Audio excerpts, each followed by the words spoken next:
Vamos continuar que a gente vai voltar de novo na entrevista do Muricy. Quem tem que falar do Alcide. E agora um documento inédito na historiografia brasileira. Mas calma, eu tenho uma notícia antes. Pois bem, um dos civis que estava ajudando no processo, Bento Ribeiro Dantas, um impesiano, um empresário riquíssimo, do Ips, nosso grande amado Ips. Eu fui atrás do Bento Ribeiro Dantas. Eu encontrei uma matéria sobre ele do Opera Mundi. Não ligo. Eu tô atrás da mensagem. Sai de esquerda, comprovadamente de esquerda, é uma matéria de 2014. Essa matéria vai falar do Bento Ribeiro. Golpe de 64. Marcha da Família com Deus pela Liberdade completa 50 anos. Saiba quem a financiou e dirigiu. A gente já falou um pouco sobre isso, né? Não foi algo aleatório. O próprio Lincoln Gordon, embaixador americano, fala sobre isso. Tá nos primeiros episódios. Acho que a gente fala sobre isso no quarto episódio. Acho que no quarto episódio a gente fala sobre isso. Enfim, assiste lá o episódio e relembre. Como surgiu e quem liderava. Enfim, quem eram afinal essas mulheres que despontavam na rua? Bom, essa ala foi criada meses antes das eleições de 62. Suas principais líderes eram parentes próximas dos grandes nomes do setor empresarial e militar envolvidos na conspiração. Aspas. O meu marido me incentivava. Eu ajudo no que precisar, dizia ele. Quem falava isso? Uma dessas lideranças. A vice-presidente da CAND, Eudóxia Ribeiro Dantas, mulher de José Ribeiro Dantas, empresário ipesiano, presidente da Cruzeiro do Sul, uma das maiores companhias aéreas do país. E onde é que ela falou isso? Numa entrevista concedida a Solange Simões. Você vê que ela afirma. Aí, irmão, aí você pode ficar chorando porque é Opera Mundi sai de esquerda. Em 65, o general Muricy, que tava no olho do furacão, ligando pros militares, falando, ó, o Ribeiro Dantas nos ajudou, da Cruzeiro do Sul. Aí a mulher dele concede uma entrevista, falando, não, meu marido tava aí, vai lá, vai que eu te ajudo, vai que eu te ajudo.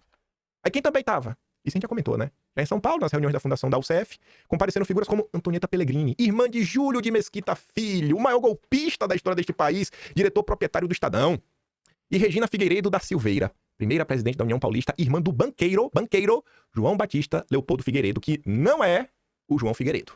É primo do João Figueiredo. E olha que coincidência. O primo do João Figueiredo, avô do Paulo Figueiredo, que vocês conhecem, foi presidente do IPS. Presidente do IPS. O núcleo duro, fundado por Antônio Galotti e Azevedo Antunes, ambos testas de ferro dos Rockefeller no Brasil, provado documentalmente, como ele já fez no terceiro episódio. Ai, mesquitinho. Mas a gente tá chegando... Vocês agora vão entender onde entra o documento da Alcide. Mas primeiro vamos falar do nosso glorioso Estadão. Eu não canso. Dias atrás, completaram 150 anos de golpismo, travestido e de jornalismo. O Congresso celebra 150 anos do Estadão por defesa da democracia e valores republicanos. Um veículo golpista desde o seu nascimento. A gente pode parecer até lacração de falar, mas eu tô tentando descrever a coisa como ela é. Porque realmente é isso. Lembre que isso tá no primeiro episódio da nossa série. Quem inventa o termo gabinete do ódio para destruir o governo Bolsonaro é o Estadão. A gente falou do Arthur Bernardes, que no primeiro momento se uniu, mas não tinha como ficar junto com essa galera, até depois foi oposição pela Lei Amazônica, a campanha do Petróleo é Nosso.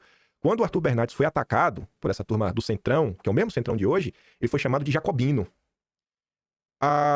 Uma das primeiras matérias, já de março de 2019, do Estadão, botando alvos, um dos pontos centrais da matéria era o Felipe Martins, era a direita jacobina.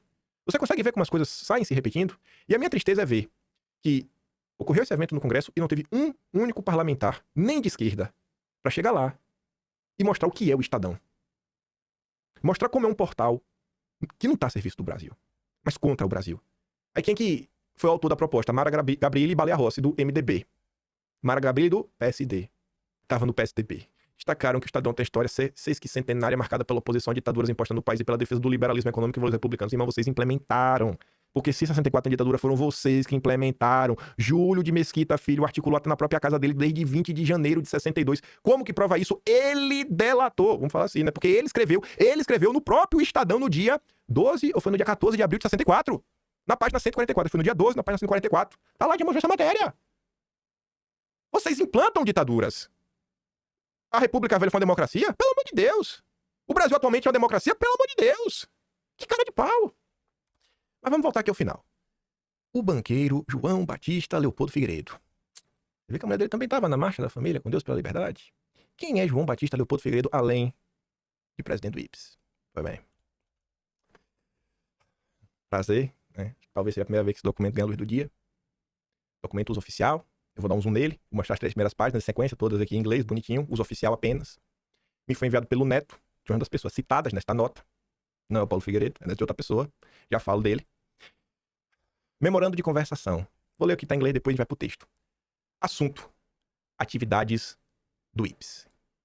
Quando ocorreu esse evento? 8 de fevereiro de 62. Onde? no Banco Sul-Americano. Sempre os bancos tentando decidir sobre a democracia brasileira. Quem participava? Um consultor da AID. AID, o S é só Estados Unidos. Ele é o consultor da USAID. Tanto que tá aqui, ó, George Train, USAID. Um representante da USAID, no Brasil, em 62, veio ouvir sobre o que o IPES estava fazendo. Quem também estava na reunião, o cônsul-geral dos Estados Unidos em São Paulo, Scott Lyon, Luiz de Moraes Barros, superintendente do Banco Sul-Americano, Boyd Burnquist, o gerente do braço do Ipiranga do primeiro Banco Nacional de Nova York. E João Batista Leopoldo Figueiredo, o cabeça, head, o chefão do IPES. O que o primo do avô do Paulo Figueiredo fazia nesse evento?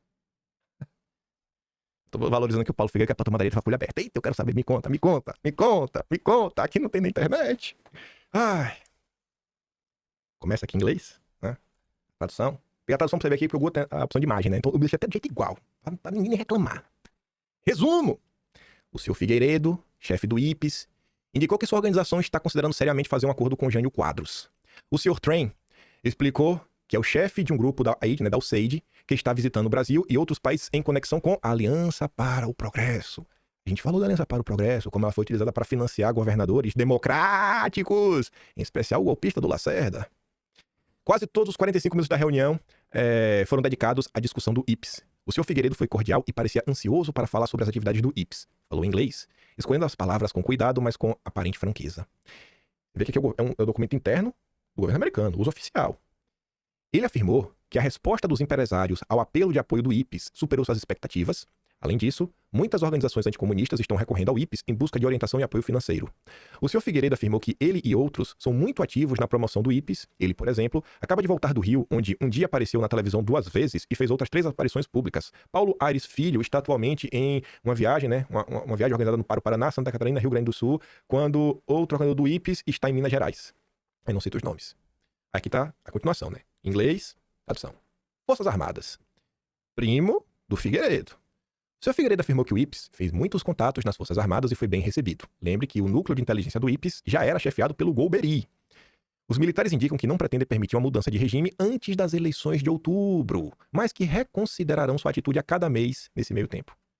Em 8 de fevereiro de 62, a USAID já estava sendo avisada que até as eleições de 62 ninguém dá golpe nenhum.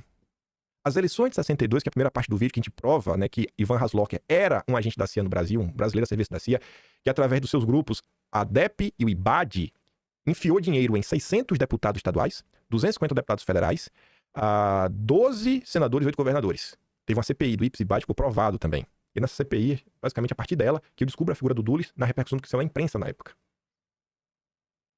Aí você vê, né? É uma vida, não, mano. Mete dinheiro na eleição, que até a eleição a gente não dá golpe, não. O senhor Figueiredo afirmou que os militares são uma força conservadora no Brasil, conservadora no sentido estrito de conservação, conservar do jeito que as coisas estão.